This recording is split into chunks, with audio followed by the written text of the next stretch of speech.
Halo guys, balik lagi di channel ini di mana kalian bisa belajar bahasa Inggris. Di episode 1 gue udah mencoba mengupas mengenai clause, di mana clause ini merupakan bagian yang lebih kecil daripada kalimat. Dan sesuai janji gue di video kemarin, gue sekarang coba mau kupas mengenai sentence. Dan di sini kalian akan belajar ya beberapa mengenai tipe-tipe kalimat, yaitu ada simple sentence, compound sentence, dan complex sentence. Di mana complex sentence ini gue akan coba bahas di episode berikutnya. Yuk pantengin, let's check it out.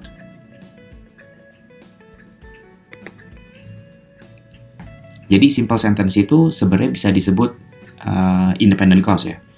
Di mana independent clause ini terdiri dari paling sedikit ya one subject and one verb. Contohnya seperti ini guys.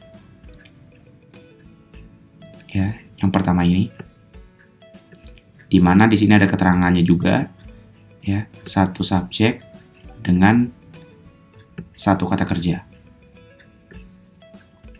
Oke, untuk simple sentence juga kalian bisa membuat simple sentence yang terdiri dari satu subjek dengan dua kata kerja. Contohnya seperti ini. Ya, kalau kita lihat subjeknya adalah fresh water. Kemudian kata kerjanya adalah boils dan freezes. Untuk lebih kompleksnya lagi ya, simple sentence juga bisa terdiri dari dua subjek dan dua kata kerja seperti ini.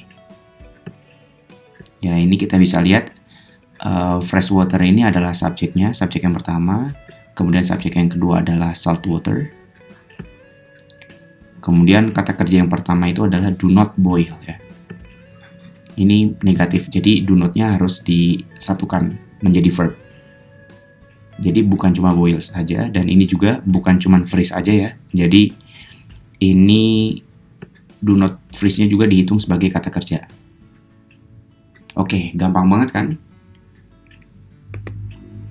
Sekarang kita coba masuk ke compound sentence.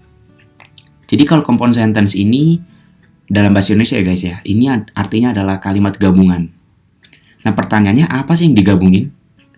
Nah yang digabungin ini adalah, kita bisa lihat di sini, dua atau lebih independent clause. Jadi yang digabungkan ini adalah independent clause atau simple sentence. Jadi kalau ada dua simple sentence nih ya guys, dan kalian mau hubungkan ini, kalian ingin menghubungkan dua simple sentence ini. Nah, ketika dihubungkan menggunakan connectors, ini menjadi sebutannya adalah compound sentence atau kalimat gabungan. Nah, untuk membentuk kalimat gabungan ini ada 3 cara guys. Yang pertama, kalian bisa menggunakan coordinator. Kalian juga bisa menggunakan conjunctive adverb. Dan kalian juga bisa menggunakan semicolon. Oke, gue akan coba bahas lebih detail ya. Nah, ini yang pertama adalah bagaimana caranya membentuk compound sentence atau kalimat gabungan dengan coordinator. Nah, pertama kali kalian harus tahu dulu ya. Kalian harus tahu coordinator itu apa aja sih? Nah, coordinator itu ada 7 ya. Yang bisa disingkat dengan fun boys, yaitu for, and, nor, but, or dengan yet, dan terakhir itu adalah so. Nah, ini adalah contohnya ya guys ya. Jadi ini independent clause. Nah, coba perhatikan punctuation ya. Jadi setelah independent clause ini penting banget karena banyak banget yang suka salah mengenai punctuation, penggunaan koma ya. Jadi penggunaan komanya ini adalah setelah independent clause, kemudian koma ya. Setelah itu koordinatornya itu bisa berupa 7 ini ya. Kemudian setelah itu adalah independent clause. Jadi contohnya seperti ini. Salt water boils at a lower temperature than fresh water. Nah, koma di sini ya. Nah, so-nya ini adalah bertindak sebagai coordinator. Kemudian food cooks faster in salt water adalah independent clause-nya. Jadi di sini berarti ada 2 independent clause. Yang pertama adalah salt water boils at a lower temperature than fresh water, ya, ini. Kemudian yang kedua adalah ini. Food cooks faster in salt water. Oke, ini adalah beberapa contoh dari penggunaan coordinators ya di dalam kalimat. Jadi yang pertama kita punya for ya. Nah, for di sini tujuannya adalah to add reason ya. Nah, karena di sini for fungsinya adalah untuk menambahkan alasan, berarti for di sini artinya adalah karena, bukan untuk. Ya. Jadi bagaimana caranya membedakan antara for yang artinya untuk dengan for yang artinya karena? Nah, kalau for yang artinya karena, dia bertindak sebagai conjunction, di mana kalian bisa perhatikan juga punctuation-nya seperti ini. Ya.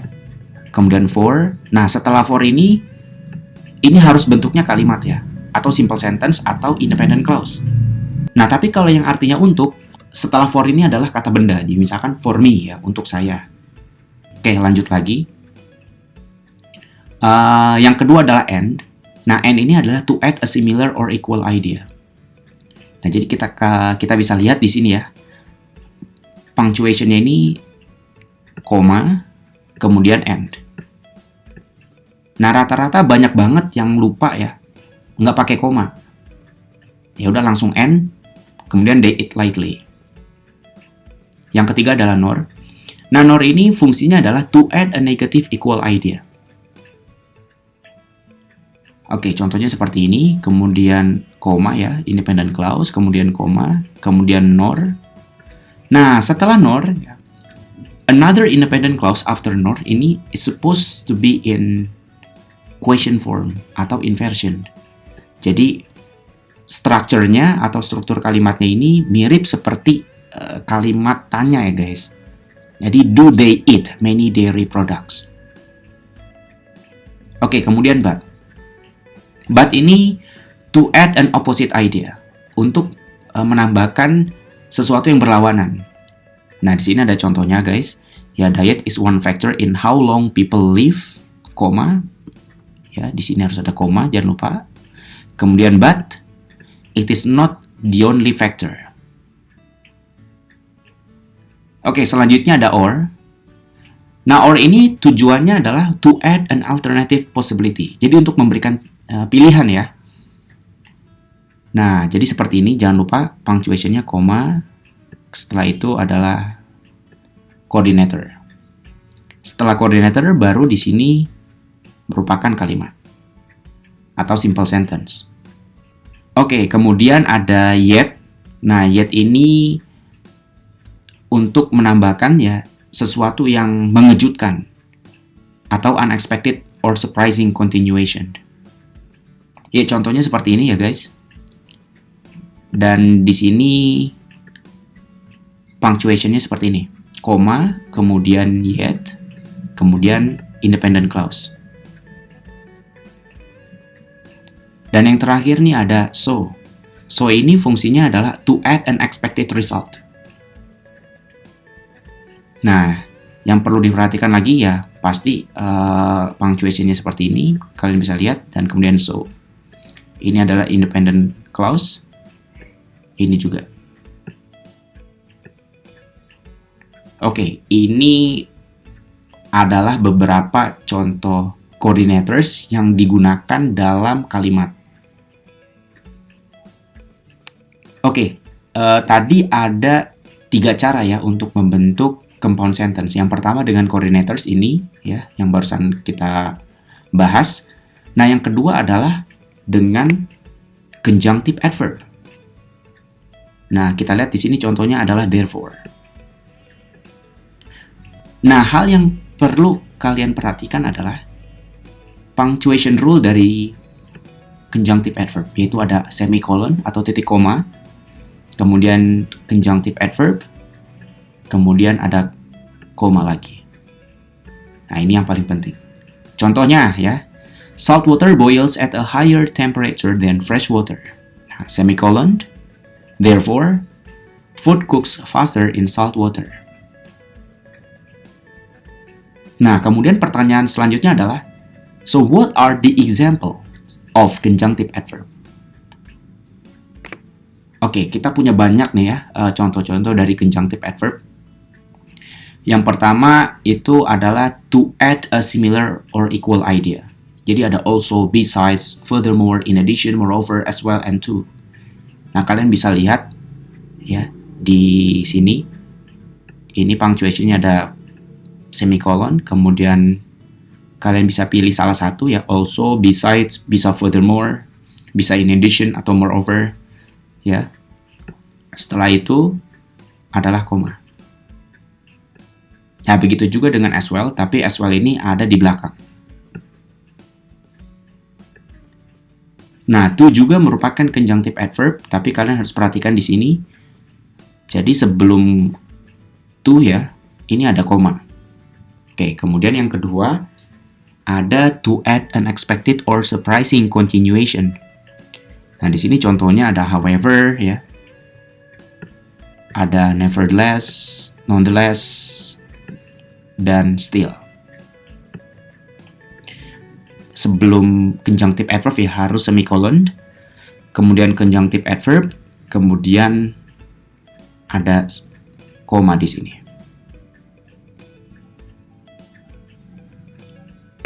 Oke, selanjutnya ada to add a complete contrast ya. Jadi untuk menambahkan sesuatu yang berlawanan. Jadi ini ada on the other hand dengan in contrast contohnya ya. Ini masih sama ya punctuation rule-nya. Jadi di sini diawali dengan independent clause, kemudian ada semicolon, kemudian ada conjunctive adverb dan koma setelahnya. Baru dilanjutkan dengan independent clause.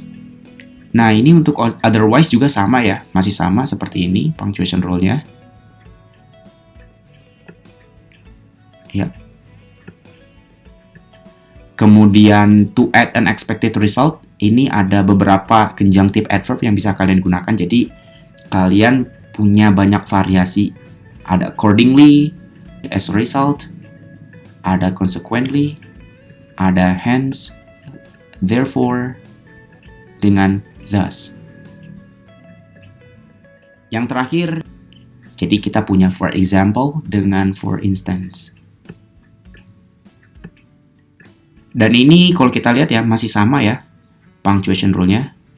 Semicolon, kemudian conjunctive adverb, setelah itu ada koma. Ya, jadi ini beberapa teknik menulis ya yang teman-teman harus perhatikan. Oke, yang ketiga ada yang namanya compound sentence dengan semicolon. Tetapi gua nggak saranin kalian pakai ini ya. Kenapa? Karena this kind of compound sentence is possible only when the two independent clauses are closely related in meaning. Jadi ini ya. Tapi kalau nggak mirip, ini susah ya. Karena sebenarnya tujuan esai itu adalah supaya easy to follow. Nah, bagaimana kalau misalkan esai kalian itu mau bisa easy to follow kalau kalian menggunakan compound sentence dengan semicolon, di mana artinya nanti akan bias banget ya. Apakah ini introducing contrast, apakah ini to add alternative. Nah, kita nggak tahu. Makanya sangat disarankan untuk menggunakan connectors ya. Oke, gue sekarang punya exercise ya untuk ngetes pemahaman kalian mengenai pembahasan kita tadi.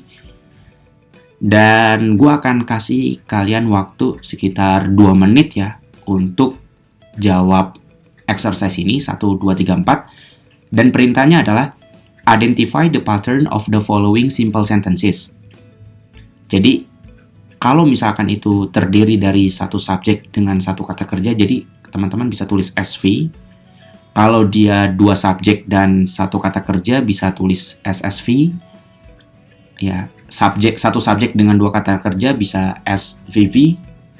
Dan kalau dua-duanya 2 subjek dengan 2 kata kerja, kalian bisa tulis dengan SSVV. Oke, jadi kalian sekarang bisa pause dulu videonya dan langsung mulai ngerjain nomor 1, 2, 3, dan 4. Oke, good luck.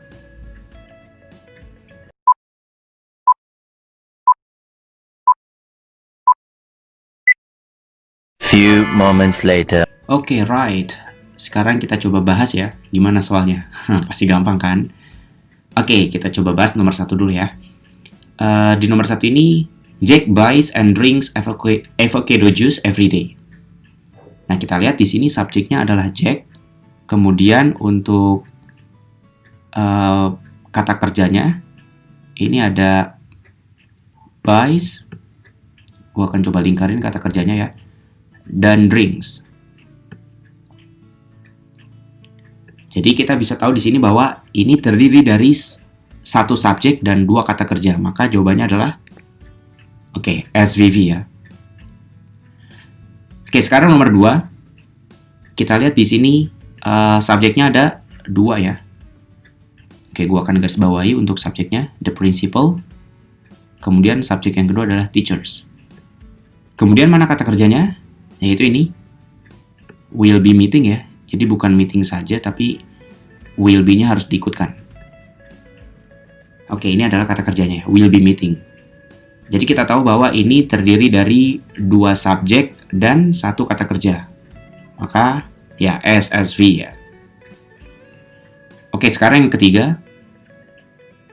Our union representative has assured our rights.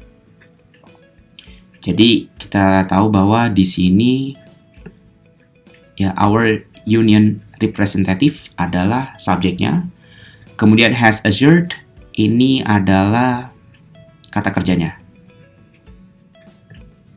Jadi kita tahu bahwa di sini terdiri dari 1 subjek dan 1 kata kerja, yaitu SV. Polanya ya. Oke, nomor 4. Kira-kira kalimat nomor 4 ini polanya apa ya? Oke, kita bahas ya. Oke, subjeknya ini the supervisor, kemudian ada subjeknya lagi the staff. Nah, sales department ini hanya sebagai object of preposition ya. Nah, sekarang kita cek lagi mana kata kerjanya. Kata kerjanya adalah rejected, kemudian dengan disagreed. Oke, sorry ya, ini harus dilingkarin dulu nih. Kalau kata kerja. Oke, ini adalah kata kerjanya. Jadi kita bisa bilang bahwa ini terdiri 2 kata kerja dan 2 subjek ya. Jadi SSVV ini. Oke, gimana? Di sini siapa yang benar semua? Oke, selamat ya kalau kalian benar semua. Dan gue masih punya 1 exercise lagi, yaitu mengenai compound sentence. Nah, jadi di sini perintahnya adalah combine these 2 independent clauses with a coordinator that best fits the meaning. Jadi tadi kita udah bahas ya, atau kalau kalian lupa, kalian bisa putar ulang videonya. Coordinator itu contohnya apa aja. Tapi di sini gue akan coba kasih tahu ya, coordinator itu ada 7 yang bisa disingkat dengan fun boys. Jadi contohnya misalkan ada 2 kalimat simple seperti ini, ada nuclear accident can happen, kemudian nuclear power plants must have strict safety controls. Nah, kalian harus menggabungkan ya 2 kalimat simple ini dengan coordinator atau kata penghubung. Nah, sesuai dengan konteksnya, 2 simple sentence ini bisa digabung dengan so. Ini ya. Tapi jangan lupa harus ada apa? Koma di sini ya. Oke, kelihatan ya koma ya di sini. Nah, jadi nuclear accidents can happen, koma, so nuclear power plants must have strict safety controls. Oke, sekarang kalian bisa lanjutkan mengerjakan ya atau menggabungkan 2 simple sentence ini dengan coordinator. Dan kalian bisa pilih koordinator mana yang menurut kalian ini paling sesuai. Oke, kalian bisa pause videonya karena di menit berikutnya akan kita bahas ya.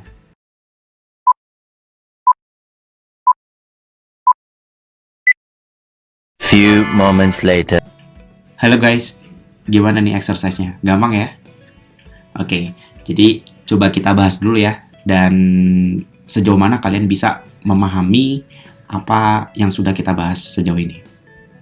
Oke, nomor 1. Kira-kira nomor 1 ini, dua kalimat simple ini bisa digabungkan dengan apa ya? Oke, ternyata bisa digabungkan dengan but. Jadi menjadi solar heating systems are economical to operate, but the cost of installation is very high. Jadi jangan lupa di sini ada koma ya guys. Kemudian ada but. Setelah itu, nomor 2. Ya, apakah sama jawaban kalian dengan jawaban gue nih? Ya, jadi koordinator yang paling tepat untuk menghubungkan dua independent clause ini adalah so. Jadi koma, kemudian so. Sekarang nomor 3. Kira-kira gimana ya jawaban kalian? Oke, apakah sama dengan jawaban gue ini? Ya. Jawabannya adalah or. Jadi kita bisa menggunakan or untuk menggabungkan dua independent clause ini. Oke, gimana? Siapa yang benar semua? Oke, selamat. Pokoknya selamat banget buat kalian yang udah benar semua dari exercise yang tadi simple sentence dengan yang sekarang compound sentence. Right. Kita masuk ke kesimpulan dan gua akan coba simpulin ternyata ada 3 pembahasan kita di video ini atau di episode ini. Yang pertama itu adalah simple sentence itu sama dengan independent clause, di mana paling sedikit dia terdiri dari subject dengan verb. Dan simple sentence sendiri memiliki beberapa pola seperti pertama yaitu ada 1 subjek dan 1 kata kerja, 2 subjek dan 1 kata kerja, 1 subjek dan 2 kata kerja, dan 2 subjek, 2 kata kerja. Dan yang ketiga itu adalah kalimat gabungan atau compound sentence. Oke, thank you very much guys for watching this video. Semoga video ini bisa memberikan pencerahan buat kalian semua. Dan jangan lupa tulis pertanyaan kalian di kolom komentar. Jangan lupa subscribe juga. Oke, see you di video selanjutnya. Bye.